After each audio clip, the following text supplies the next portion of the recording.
CM Baghel को मिलेगी नई जिम्मेदारी। यूपी चुनाव के हो सकते हैं रणनीतिकार। अभी यूपी भेजा अपना सलाहकार। कांग्रेस करेगी बघेल के कौशल का इस्तेमाल। बंगाल और असम चुनाव में बीजेपी का सामना करने वाले मुख्यमंत्री भूपेश बघेल अब उत्तर प्रदेश में भी बीजेपी से दो दो हाथ करते दिखेंगे। दरअसल कांग्रेस हाईकमान सीएम बघेल की आक्रामक रणनीति और उनकी बेहतरीन राजनीतिक समझ का इस्तेमाल उत्तर प्रदेश में करना चाहती है। इस रणनीति के तहत हाईकमान ने उनके राजनीतिक सलाहकार राजेश तिवारी को एआईसीसी सेक्रेटरी बनाकर यूपी का प्रभारी सचिव बनाया है। दिल्ली में प्रियंका गांधी से उनकी मुलाकात के बाद अब यूपी में उनकी जिम्मेदारी को लेकर चर्चा जोरों पर है। एक औपचारिक मुलाकात प्रियंका जी से और पुनिया जी से बहुत सारी बातों विषय में बात हुई और छत्तीसगढ़ के राजनीति के बारे में और यहाँ के कार्यक्रमों के बारे में, शासकीय कार्यक्रमों के बारे में भी जानकारी और निगम मंडल के बारे में भी चर्चा हुई। छत्तीसगढ़ में पिछले 2.5 साल में जिस तरह से मुख्यमंत्री बघेल ने केंद्र सरकार और राज्य बीजेपी के खिलाफ रणनीति अपना रखी है, उसकी खनक अब दिल्ली तक पहुंची है। चाहे गवर्नेंस के स्तर पर हो या फिर योजनाओं के स्तर पर, देश भर में उनकी चर्चा तो हुई है। यही वजह है कि 2024 लोकसभा चुनाव से पहले पार्टी उनके कौशल का यूपी में इस्तेमाल करना चाहती है। दूसरी तरफ बीजेपी उनकी भूमिका को अपने नजरिए से देखती है। छत्तीसगढ़ मॉडल पूरे हिंदुस्तान में चर्चा उसकी हो रही है। अब इस विकास के सपने को लेकर के अगर हाईकमान उत्तर प्रदेश की जवाबदारी भी माननीय मुख्यमंत्री भूपेश बघेल जी को सौंपती है तो मैं ऐसा समझता हूँ कि छत्तीसगढ़ का सौभाग्य होगा। अभी अनेक राज्यों में लगातार जिम्मेदारी भूपेश जी को दी जा रही है।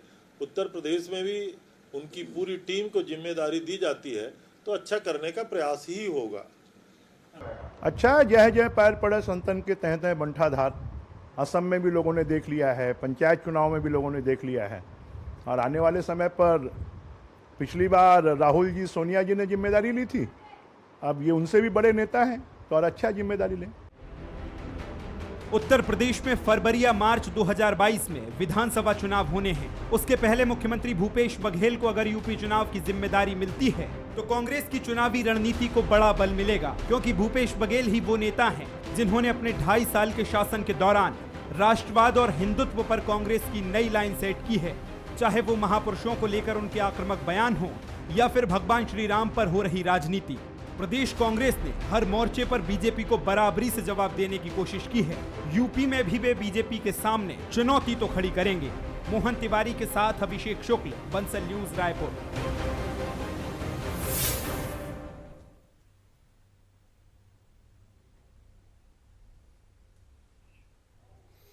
नमस्कार, स्वागत है आपका। मैं हूं अभिषेक शुक्ल। मुख्यमंत्री भूपेश बघेल को उत्तर प्रदेश की जिम्मेदारी दी जा सकती है। जी हां, इससे पहले भी कई राज्यों की जिम्मेदारियों को मिली है और एक बार जब आज वो प्रियंका गांधी से दिल्ली में मुलाकात करके लौटे तो ये बातें फिर से सामने आई कि इस बार उत्तर प्रदेश जैसे बड़े राज्य का प्रभार, जिम्मेदारी और चुनाव लड़ने की उनकी सूझबूझ की जो लोग मानते हैं उसका इस्तेमाल आला कमान यूपी में भी कर सकता है। ये हालांकि कोई नई बात नहीं है छत्तीसगढ़ के लिए। इससे पहले भी कई बार उनकी राजनीतिक कौशल को आला कमान आजमा चुका है, लेकिन छत्तीसगढ़ में भी सियासी माहौल साथ साथ गर्म हो जाता है और वो गर्म हुआ भी। भाजपा ने तंज कसा और कहा कि असम का रिजल्ट क्या हुआ ये सभी ने देखा और भी बाकी चुनाव का रिजल्ट क्या हुआ, और भूपेश बघेल को एक बड़ा नेता यहाँ पर उन्होंने बताया। हालांकि तंज था, लेकिन इससे कोई दो राय नहीं कि भूपेश बघेल का कद लगातार दिनों दिन बढ़ता जा रहा है। चर्चा आज इसी पर होगी। खास मेहमान हमारे साथ हैं अमित चिमनानी जी हैं भाजपा से, बहुत स्वागत। सुबोध हरिद्वाल हमारे साथ कांग्रेस से, बहुत स्वागत आपका भी। और वरिष्ठ पत्रकार रामावतार तिवारी जी हमारे साथ हैं। अमित चिमनानी जी, मुख्यमंत्री भूपेश बघेल को असम के बाद अब यूपी का भी चुनाव का प्रभार और वहां पर जिम्मेदारी मिलने की चर्चाएं बहुत जोरों से हैं। क्या आप लोगों को लगता है कि वहां वो सफल नहीं हो पाएंगे, या जैसा कि बृजमोहन जी तंज कस रहे थे कि कद उनका बहुत बड़ा हो गया है? देखिए, कहावत है प्रत्यक्षम किम प्रमाणम। कांग्रेस में अब एक नई परंपरा डेवलप हो चुकी है कि जो व्यक्ति जितना ज्यादा हरवाएगा उसको उतनी ज्यादा जिम्मेदारी दी जाएगी। शीर्ष नेतृत्व में आप देख लीजिए माननीय राहुल गांधी जी हैं, वो खुद भी चुनाव हार गए, उनके नेतृत्व में पार्टी का भी बंटाधार हो गया, लेकिन अभी भी उनके कार्यकर्ता कहते हैं कि अध्यक्ष कोई हो तो राहुल गांधी ही हो। वही पॉलिसी हमारे मुख्यमंत्री जी के साथ लागू हो रही है कि उन्हें पहले बिहार भेजा गया, बिहार में कांग्रेस के नेताओं की जमानत जब्त हो गई। ये किसी से छुपा नहीं है, इस चीज पे कोई तर्क वितर्क नहीं हो सकता क्योंकि ये सत्य है। उसके बाद आसाम में मुख्यमंत्री ने लगातार ये कहते हुए प्रचार किया कि यहां हम जो वोट मांग रहे हैं वो छत्तीसगढ़ के मॉडल पे मांग रहे हैं, छत्तीसगढ़ में हमने बहुत बढ़िया काम किया इसलिए हमको जनता का साथ मिलेगा। लेकिन हुआ क्या अभिषेक जी, नकार दिया गया छत्तीसगढ़ मॉडल जिसकी चर्चा माननीय मुख्यमंत्री जी कर रहे थे, यानी कि वहां की जनता ने आपकी बातों पे यकीन नहीं किया। बंगाल में भी दायित्व दिए गए, बंगाल में तो क्या धराशायी हुई है कांग्रेस पार्टी। तो जो व्यक्ति अनेकों प्रदेश में जाकर के पार्टी को पहले के स्तर से भी निचले स्तर पर ले गया है, उसको आप जिम्मेदारी देते हैं और ये कहते हैं कि कौशल का उपयोग किया जाएगा, तो ठीक है, ये कांग्रेस की रणनीति हो सकती है, उसका आंतरिक मामला है। एक और चीज अभिषेक जी कहना चाहूंगा, मैं माननीय रविंद्र चौबे जी को सुन रहा था, वो सरकार के प्रवक्ता हैं, वो कह रहे थे कि अगर भूपेश बघेल जी को जिम्मेदारी मिलती है तो ये छत्तीसगढ़ का सौभाग्य होगा। ये तो कांग्रेस पार्टी का मामला है, कोई भूपेश बघेल जी विदेश में जाकर के छत्तीसगढ़ का नाम रोशन करें तो छत्तीसगढ़ का सौभाग्य होगा, लेकिन अगर उनकी पार्टी हराने वाले व्यक्ति को जिम्मेदारी देती है तो इसमें छत्तीसगढ़ के सौभाग्य की बात नहीं है, ये कांग्रेस की रीत की बात है जो कांग्रेस आगे करने वाली है। ठीक है सुबोध जी, ये चर्चाएं फिर से जोरों पर है कि भूपेश बघेल जी को मिल सकता है एक बार फिर से उत्तर प्रदेश में एक बड़ी जिम्मेदारी मिल सकती है, और राजेश तिवारी के रूप में वहां पर पहले ही उनके सलाहकार सक्रिय हैं। ऐसे में किस नजरिए से देखा जाए, क्योंकि विपक्ष छत्तीसगढ़ में इसे चर्चाओं का बाजार बनाता जरूर है और चर्चाएं एक बार फिर से गर्म हो गई हैं। देखिए अभिषेक जी, मैं तो इसे मानता हूं कि वाकई में अगर पार्टी किसी व्यक्ति को राष्ट्रीय स्तर पर इस लायक समझती है कि अलग अलग प्रदेशों में चुनावी कौशल प्रबंधन की जिम्मेदारी दे, तो मैं भी इसे अपना सौभाग्य मानता हूं कि मेरे प्रदेश के मुख्यमंत्री को ऐसी जिम्मेदारियां राष्ट्रीय नेतृत्व देता है। अब वो सौभाग्य छत्तीसगढ़ का है कि नहीं है वो तो 2023 में देख लेंगे, जब वापस जनता हमें चुन करके भेजेगी, क्योंकि छत्तीसगढ़ का ही मॉडल ऐसा है जिसके माध्यम से हम देश में बात कर सकते हैं। गुजरात का जो मॉडल है उसको तो पूरा देश आज भुगत ही रहा है 2014 के बाद से, तो हम क्यों नहीं अपने प्रदेश के मॉडल की बात करें। चुनाव के परिणाम क्या होते हैं उस पर हम कभी चिंता नहीं करते, परिणाम की हम चिंता करते तो 2014 के बाद 2019 पर भी सच नहीं बोलते राष्ट्रीय मंच पर आकर के कि राफेल की दलाली किसने की, रोजगार किसने नहीं दिए, तो हम सच की बात करते हैं। सर मुझे लगता है कि भूपेश बघेल जी सच बोलना बंद नहीं करेंगे, चाहे वो आसाम रहा हो, चाहे वो बिहार रहा हो, और अब चाहे जो उत्तर प्रदेश में जिम्मेदारी पार्टी दे उसे पूरी तन्मयता के साथ निभाने का काम करेंगे। एक अच्छे कुशल प्रबंधक है, उन्हें लड़ाई लड़नी आती है। मुझे लगता है कि 15 साल जो हम विपक्ष में रहे उससे बाहर निकालने में सबसे बड़ी भूमिका भूपेश बघेल जी की थी। माननीय टी.एस. सिंहदेव जी भी अपने कौशल से उन्होंने घोषणा पत्र बनाया, भूपेश बघेल जी ने अपने नेतृत्व में उस लड़ाई को लड़ा और हमने उस लड़ाई को जीता। तो भारतीय जनता पार्टी इधर उधर देखे उससे पहले ये स्वीकार करे कि 15 के आंकड़े को जो पार्टी टच नहीं कर पाई वो हमारे मुख्यमंत्री पर, उनके कौशल पर, उनके चुनावी प्रबंधन पर, चाहे उनके जनता से कनेक्ट पर कोई सवाल खड़े करे, तो मुझे लगता है कि इसका कोई औचित्य नहीं है।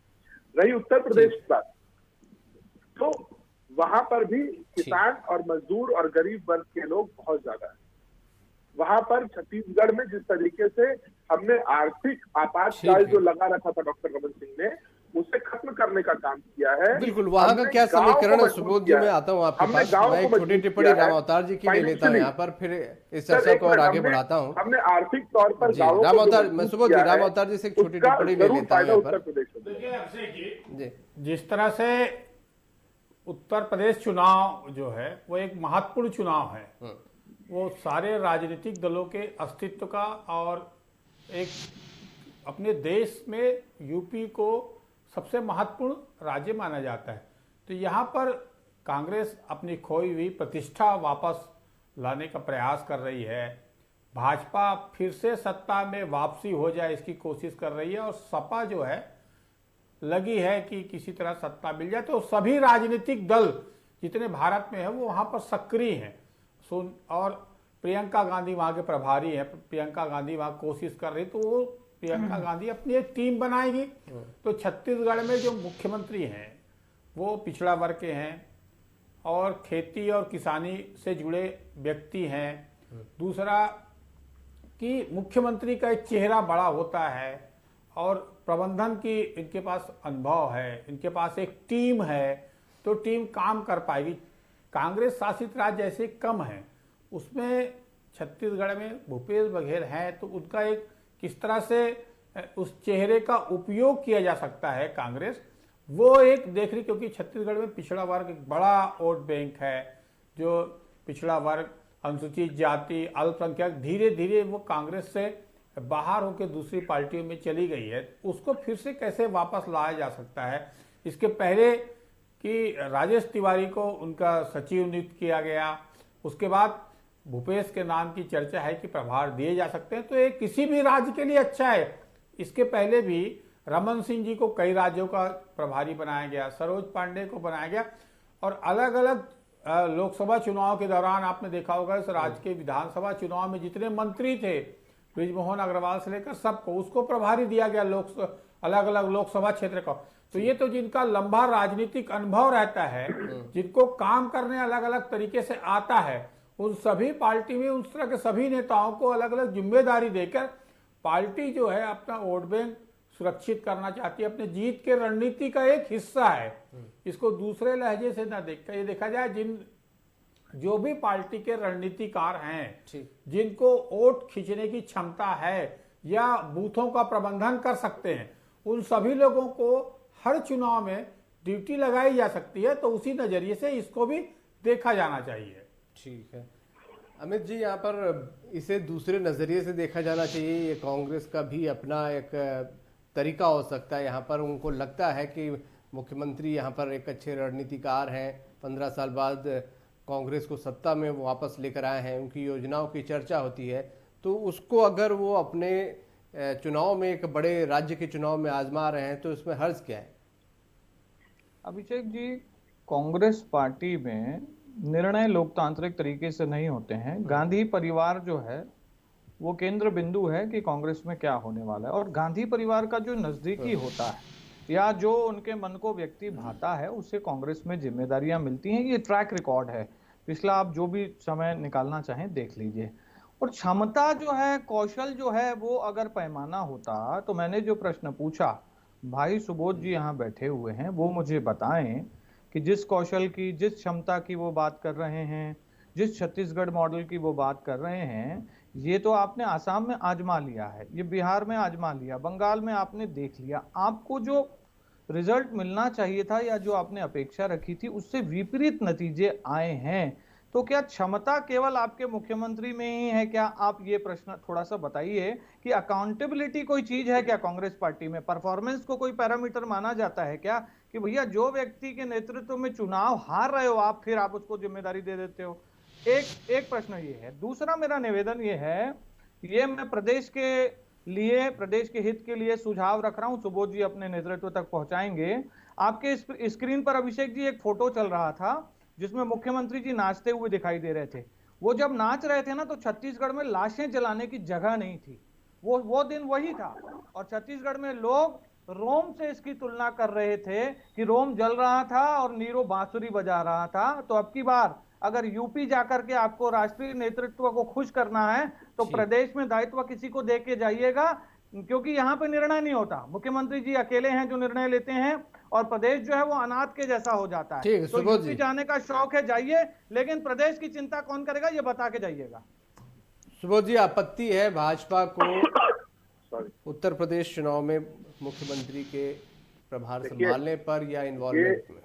ये हमारी पार्टी का इंटरनल मैटर है। भूपेश बघेल जी उत्तर प्रदेश का प्रभार संभाले, गुजरात का, बिहार का, राजस्थान का, मध्य प्रदेश का। इस पर भारतीय जनता पार्टी को यदि आपत्ति होगी तो उनके पेट के दर्द की दवाई हमारे पास नहीं है। दूसरी बात, अमित भैया ने कहा लोकतांत्रिक तरीके से हमारी पार्टी में निर्णय नहीं होते। तो मैं पूछना चाहता हूँ, अमित शाह जी कब 2 बार चुनाव लड़के पार्टी के अध्यक्ष बने?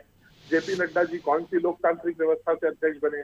कौन सी लोकतांत्रिक व्यवस्था से आपकी पार्टी के अंदर निर्णय लिए जाते हैं? तो ये हमारी पार्टी का इंटरनल इशू है, तो मुझे नहीं लगता कि इस पर सवाल करने का अधिकार भारतीय जनता पार्टी को है। दूसरी बात, इन्होंने बात कही असम चुनाव की कि हम वहां पर हार गए और ये सब व्यवस्थाएं बनी। सर, जो छत्तीसगढ़ में आप लोग हारे हैं, पहले उसका जवाब दे दीजिए। अपनी जमीन को हम लोग पहले नाप लें कि अपनी परिस्थितियां क्या हैं, यहाँ पर हम लोग जान लें। यहाँ भारतीय जनता पार्टी की परिस्थिति इतनी खराब है कि बृजमोहन जी और अजय चंद्राकर जी लोग दिल्ली जाते हैं नेतृत्व बदलने के लिए। डॉक्टर रमन सिंह जी चाहते हैं कि उनका कोई चहेता यहाँ पर बने रहे। तो ये सब चीजें इंटरनल इश्यूज है पार्टी के, इसको भारतीय जनता पार्टी अपना सल्टा है। हम हमारे पास सवाल ना करें। रही छत्तीसगढ़ की बात, तो छत्तीसगढ़ में कांग्रेस का हर एक कार्यकर्ता प्रदेश का मुख्यमंत्री है, हर एक कार्यकर्ता प्रदेश का नेता है और उससे किसी तरीके की कोई नेतृत्व की यहाँ पे दिक्कत नहीं। आप चिंता ना करें। आप कहते हैं कि बाहर अगर भूपेश बघेल जी जाए तो यहाँ निर्णय कौन लेगा? वो वहाँ वो यही रहेंगे। 2023 में भी नेतृत्व करेंगे, प्रदेश को जिताएंगे, 2028 में भी जिताएंगे। उसकी चिंता भारतीय जनता पार्टी ना करे। भारतीय जनता पार्टी ये तय करे कि 15 से 16 होगा। मुझे लगता है कि वो 10 की तरफ बढ़ रहे हैं, तो कम से कम अपने आप को संभाले, अपनी पार्टी को संभाले। धर्मलाल कौशिक जी को कहें निर्णय क्षमता लाए खुद के अंदर। प्रदेश बीजेपी अध्यक्ष को कहें निर्णय क्षमता लाए। एक टिप्पणी चिमनानी जी के लिए लेते हैं, कुछ बोलना चाह रहे हो? हमें नहीं। सर, भाजपा में अमित शाह जी अध्यक्ष बने, उसके बाद जेपी नड्डा जी अध्यक्ष तो बन गए ना, किसी परिवार से नहीं थे, चुनाव समय पे हो गए। आप तो टेम्पररी अध्यक्ष से काम चला रहे हैं। राहुल गांधी इस्तीफा देते हैं तो सोनिया गांधी अध्यक्ष बन जाती है, सोनिया इस्तीफा देती हैं तो राहुल गांधी अध्यक्ष बन जाते हैं। ये आपका इंटरनल मामला है, देख लीजिए। एक प्रश्न मैं आपसे पूछ रहा हूँ, और इस आपकी डिबेट को और आपकी टिप्पणी को प्रदेश की जनता सेव करके रखेगी। अगर भूपेश बघेल जी जहां प्रचार करते हैं वहां आप हार गए तो आप क्या करेंगे, बताइए? मुझे इससे कोई फर्क नहीं पड़ता और प्रदेश की जनता को भी इससे कोई फर्क नहीं पड़ता। पार्टी अगर भूपेश बघेल जी को जिम्मेदारी देती है तो जिम्मेदारी का अर्थ होता है अपनी जिम्मेदारी को पूरी मजबूती से निभाना। वो व्यक्ति अपनी जिम्मेदारी को निभाए, ये जरूरी है। ये जरूरी नहीं है परिणाम की चिंता हम नहीं करते सर। नहीं तो फिर उनमें बहुत परिणाम जो होगा, क्षमता है, परिणाम जो होगा, क्या परिणाम मत करिए ना अमित भैया, क्या परिणाम? ये पैरामीटर है। 10 सेकंड। परिणाम किसी तरीके का कोई पैरामीटर है? कोई पैरामीटर नहीं है। अगर कांग्रेस पार्टी को ये लगता है कि भूपेश बघेल जी से जैसे चेहरे की जरूरत उत्तर प्रदेश में वहां इस्तेमाल करेगी, पार्टी को लगता है कि बिहार में जरूरत है वहां इस्तेमाल करेगी, पार्टी को लगेगा जिस दिन नहीं करना है उस दिन नहीं करेगी, वो हमारा इंटरनल इश्यू है। बराबर है, बिल्कुल आपने सही बोला है। और उसका पैरामीटर जनता के सामने सेट करने की कोई जरूरत भी नहीं। सुनिए ना, राम अवतार जी की टिप्पणी ले लेता हूं मैं। राम अवतार जी, उपयोग कर रहे हैं, नेतृत्व अलग अलग जगह अपने नेताओं को प्रभार देता है, जिम्मेदारियां देता है। छत्तीसगढ़ में सियासत का विषय क्यों बन जाता है? छत्तीसगढ़ में उसकी चर्चाएं ज्यादा होने लगती हैं। हमने असम के चुनाव में देखा, अभी हाल में छत्तीसगढ़ में बराबर और गर्म था। उन चुनाव का अगर विश्लेषण करें, अभी सबसे आखिरी में चुनाव पश्चिम बंगाल में हुआ। पश्चिम बंगाल में पूरे प्रधानमंत्री से लेकर अमित शाह से लेकर पूरी पार्टी और तमाम केंद्रीय मंत्री उसमें चुनाव प्रचार किए, फिर हार गई। तो एक अलग प्रक्रिया है। कहीं भी चुनाव होते हैं, भाजपा के जिन राज्यों में चुनाव हुए सारे मुख्यमंत्री वहां चुनाव में लग जाते हैं, सारे सांसद लग जाते हैं, सबकी ड्यूटी लगाई जाती है। वो एक चुनावी रणनीति का हिस्सा है। इसको मुद्दा बनाने के पीछे ये देखना पड़ेगा कि वहां पर पार्टी संगठन कैसे खड़ा होता है कांग्रेस का, क्योंकि कांग्रेस इसमें बहुत चुनौती में निपट रही है कि कैसे वो धीरे धीरे वहां पर जमीनी स्तर खत्म हो गया है, उसको कैसे मजबूती ला सकती है कांग्रेस, ये ध्यान दे, उसमें काम करके अगर वो जनता को अपने तरफ जो जितने सारे वोट बैंक हैं उनके, वो वोट बैंक खिसक गए, उसको कैसे आ सकते हैं। उसके लिए आपके पास कार्यकर्ताओं के लिए आपके पास विचारधारा होनी चाहिए, उसका समर्पण चाहिए। अगर चुनाव के समय गए और मुद्दे और बोल के भाषण दे के और सभा करके आप चुनाव नहीं जीत सकते। उसके लिए पार्टी की लंबी रणनीति चाहिए। आप जिस तरह से भाजपा के पास रहती है, या भाजपा 2 सीटों से यहां पर पहुंची, वो लगातार अपने पास मुद्दे, अपने कार्यकर्ताओं के संतुष्टि, उनकी एक विचारधारा और पीछे से आरएसएस का बैकबोन की तरह खड़े रहना उनके लिए जिस तरह है, उसी तरह कांग्रेस को भी काम करना पड़ेगा, क्योंकि वह एक हिंदू मुस्लिम एक बड़ा मुद्दा रहेगा। तो अलग अलग तरीके से कैसे उन रणनीतियों से निपट पाएगी कांग्रेस, एक उसके लिए काम करना चाहिए। और अगर हमारे प्रदेश के चाहे भाजपा का हो चाहे कांग्रेस को यूपी चुनाव में लगाए जाते हैं तो अच्छी बात है। देखो पश्चिम बंगाल में यहाँ पर लोकेश कावड़िया जी, नीलू शर्मा, कई लोगों को लगाया गया था, तो उसके लगाया गया और उसके बाद भाजपा हार गई। तो उससे क्या होता है, मगर कार्यकर्ताओं को सीखने मिला कि एक तरह से प्रशिक्षण भी रहता है कि अन्य राज्यों में चुनाव कैसे होते हैं, चुनाव में लोगों की तासीर क्या होते हैं। छोटी टिप्पणी चिमनानी जी की, एक छोटी टिप्पणी चिमनानी जी आपकी मैं यहाँ पर लूंगा। मुख्यमंत्री भूपेश बघेल को वहां पर जिम्मेदारी दी जा सकती है, तो एक रीजन ये भी कहा जा रहा है कि छत्तीसगढ़ में खास तौर पे हिंदुत्व का मुद्दा या राम का मुद्दा जिस तरीके से उन्होंने बीजेपी से छीना है, ये एक बड़ी वजह हो सकती है वहां पर उनको ले जाने की। चिमनानी जी छोटी सी टिप्पणी। देखिए, मैं तो चाहता हूं कि उनको जिम्मेदारी मिले और उनकी अकाउंटेबिलिटी भी तय हो। जो 3 प्रदेशों में रिजल्ट आया उससे बुरा रिजल्ट उत्तर प्रदेश में आने वाला है कांग्रेस के लिए, तो उन्हें भेजें तो उनकी अकाउंटेबिलिटी तय कर दें और जो नतीजे आएंगे उसके बाद समीक्षा करके उनमें कितना कौशल है, कितनी क्षमता है, छत्तीसगढ़ में उन्होंने कितना विकास किया है, फिर इसको सार्वजनिक करें। ऐसे नहीं कि जीत गए तो वाह वाह और हार गए तो बोले ठीक है भैया हम तो अपना काम करने गए थे, ऐसा नहीं होता।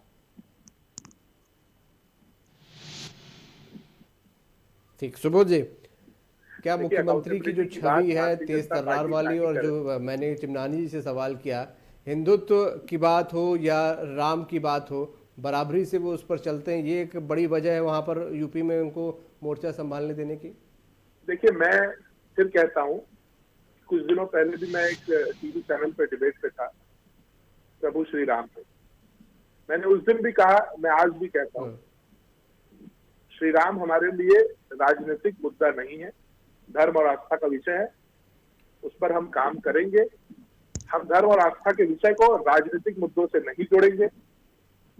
जनता जानती है कि प्रभु श्री राम के लिए कांग्रेस पार्टी ने 2.5 साल में क्या किया, और नरेंद्र मोदी जी इतने सालों से सिर्फ, और भारतीय जनता पार्टी सिर्फ चुनाव के समय उन्हें याद करके मंदिर और मस्जिद की बात करती है। हम लोग किसी भी तरीके की सांप्रदायिक ताकतों को मदद नहीं करने देंगे। हम लोग अपने मुद्दे पर चुनाव लड़ेंगे, हम विकास के मुद्दे पर चुनाव लड़ेंगे, हम काम कर सकते हैं उस मुद्दे पर चुनाव लड़ेंगे। ये आने वाला समय बताएगा कि मजदूर निराश्रित वर्ग को मजबूत कर सकते हैं, आर्थिक स्थिति उनकी मजबूत कर सकते हैं, उस पर चुनाव लड़ेंगे। ये देखना जानना बड़ा अहम होगा। एक बड़ा चुनाव उत्तर प्रदेश में होने जा रहा है। बहुत शुक्रिया सभी का, सुबोध जी, अमित जी और रामावतार जी, आपका इस चर्चा में शामिल होने के लिए। चर्चाओं का बाजार गर्म है, यूपी में बड़ी जिम्मेदारी दी जा सकती है और यूपी एक बड़ा स्टेट है, तो वहाँ जब चुनाव होता है तो पूरे देश में चर्चाएं होती हैं, तो छत्तीसगढ़ में भी चर्चा होगी। और इस बार चर्चा सिर्फ नहीं होगी बल्कि छत्तीसगढ़ कनेक्शन भी वहाँ पर देखा जाएगा। छत्तीसगढ़ के नेता उत्तर प्रदेश में 2-2 हाथ करते भी नजर आएंगे। आज का मुद्दा में इतना ही। नमस्कार।